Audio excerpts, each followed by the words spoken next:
Hi, I'm Daniel Andrews, owner and creator of the DAN Show, and welcome to my latest 2022 NFL mock draft video. Today you get a special treat. 2 picks, 1 great video. I break down what the Kansas City Chiefs will do with the 29th and 30th pick in the 2022 NFL Draft. But before I get started, I just got to ask you, are you a draft junkie? Do you like football? Well, if so, welcome. Hit that subscribe button. Join the growing community of NFL draft junkies and football fans that want to talk football all year round. Now, what did the Chiefs do at 29 and 30? Kansas City picks twice in the first 4 rounds of the 2022 NFL Draft. And when everything's said and done, I think those 8 draft selections are going to end up being about 5 to 6 picks. I don't think the Chiefs are going to draft 8 players. I think there will be about 5 to 6. But a lot of mock drafts are giving you misinformation regarding the Chiefs. You've probably seen a lot of trades in the first round of mock drafts. And a lot of them have Kansas City giving up picks 29 and 30. That's not going to happen. Kansas City is going to pick twice in the first round, but I think it's very unlikely that they pick at both 29 and 30. What I think Kansas City will do is trade up from either 29 or 30, but they are going to pick twice in the first round. The top 2 trade partners in this draft, in my opinion, for the Kansas City Chiefs are the New England Patriots and the Baltimore Ravens. Now, New England picks at 21, and if you use the Draft Tek chart like I use, I'm going to put a link to that Draft Tek chart below in the description. That way you can kind of follow along with me. Pick number 21 has a point value of 800. The Chiefs' first round pick number 29, has a point value of 640.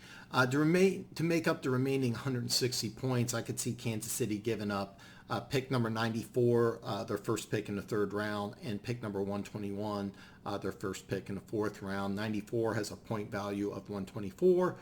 Pick number 121 has a point value of 52. That equals 176.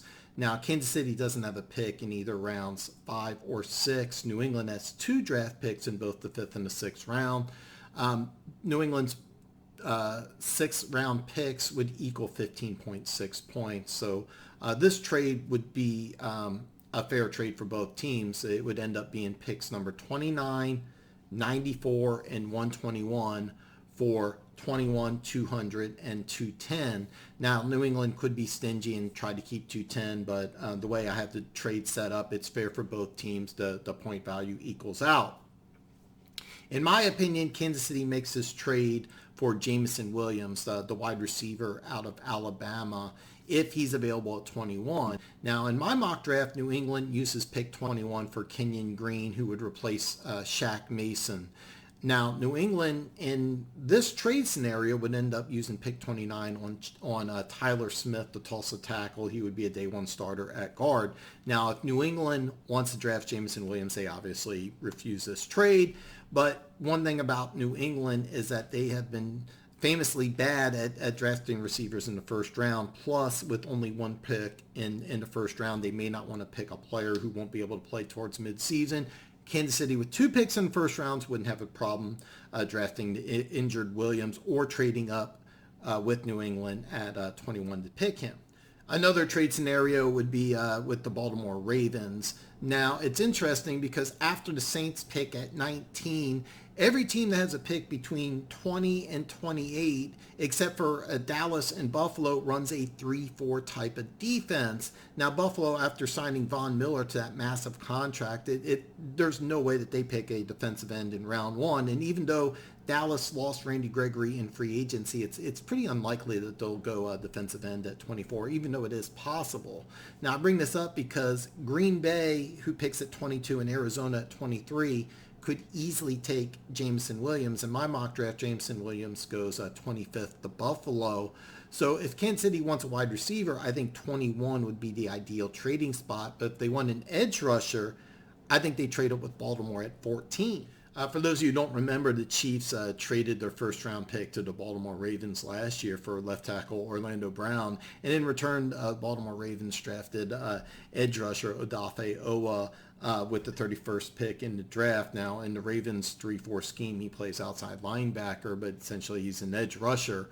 Now, in my mock draft, I originally had the Baltimore Ravens taking Jordan Davis at pick number 14, and a large part of that draft selection was the fact that I didn't think the Ravens would be able to re-sign Calais Campbell, but just a few days ago he re-signed to a he re-signed with the Ravens on a 2-year deal. So the Ravens, who's been famous for wanting to trade down in the draft, I kind of made this mock draft trade scenario. Kansas City could give up picks number 29, 50, and 94. That would be the Chiefs' first round pick, second, and third. And that point value equals 1164, where Baltimore would give up 14, 119, and 196. That would be their first round pick. They have 4 fourth-round picks. That would be their second fourth-round pick, and pick number 196 would be a sixth-round pick. Now, Kansas City has 4 picks in round 7, so let's include a 7th-round pick. We'll use their first one. So the final trade would be 29, 50, 94, 233 for 14, 119, and 196. Again, Baltimore has 5 picks in the 4th round and 2 picks in the 3rd round. So out of these 2 trading partners, I think it's more likely that Kansas City trades with New England rather than Baltimore. But Baltimore loves trading down in the 1st round, so this could definitely be an option for the Ravens. And in my mock draft, Trayvon Walker and Jermaine Johnson just free fall. Bottom line, at 14, there will be an elite pass rusher who will be available in this draft. And being that Baltimore used their 1st-round pick for the Orlando Brown trade on an edge rusher, they could be in the market to trade down. Now, what I wanted to do is give 2 realistic trade scenarios. If you've seen a lot of mock draft trades, there's a lot of crazy ones out there. The 2 that I provided actually make sense and are very realistic. Now, in my mock draft, there are no trades, and what I see Kansas City doing is using pick number 29 as a luxury pick. I think that you go with potential over production here. Now, corner is not going to be the pick, and when I look at a mock draft, I always look at trends, and since Steve Spagnuolo has taken over as a defensive coordinator in Kansas City's had a very low priority on corner. In fact, that corner has been a revolving door for Kansas City. Now, when Andy Reid first came to Kansas City, he had Bob Sutton as the defensive coordinator, and Bob Sutton had a high priority on corner, so they went ahead and used a lot of money and draft capital on corner.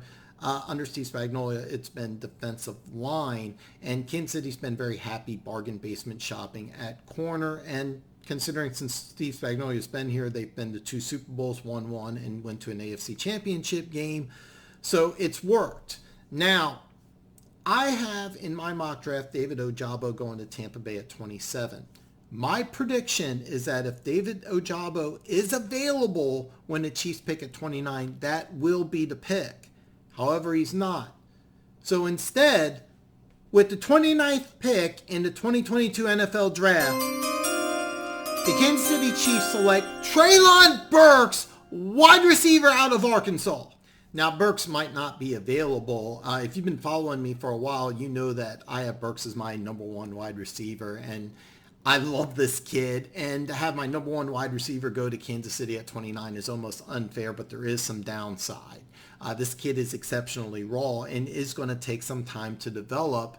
Now, in my opinion, Kansas City can take a developmental wide receiver at 29, but if they want someone who's a little more day one ready, Chris Olave, the wide receiver out of Ohio State, another player who I absolutely love, is much, much more day one ready to play. So if the Chiefs need an impact player, go with Olave. If they want to develop somebody with more upside, they would take Burks.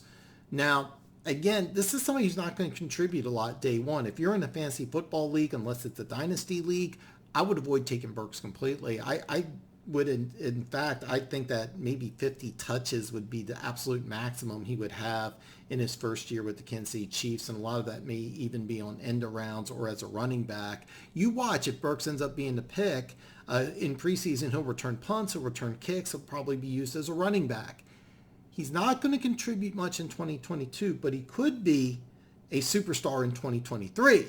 Now at 30, I've had the same player mocked to Kansas City ever since the Combine, and this player had a really good Combine, but it went really under the radar.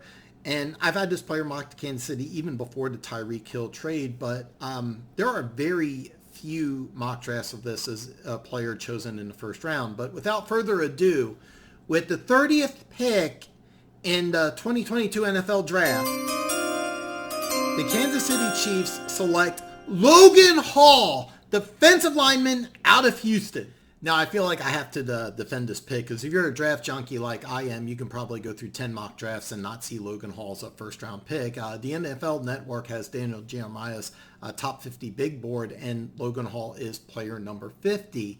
Now, I really liked Logan Hall coming out of Houston because he played defensive end and he played defensive tackle.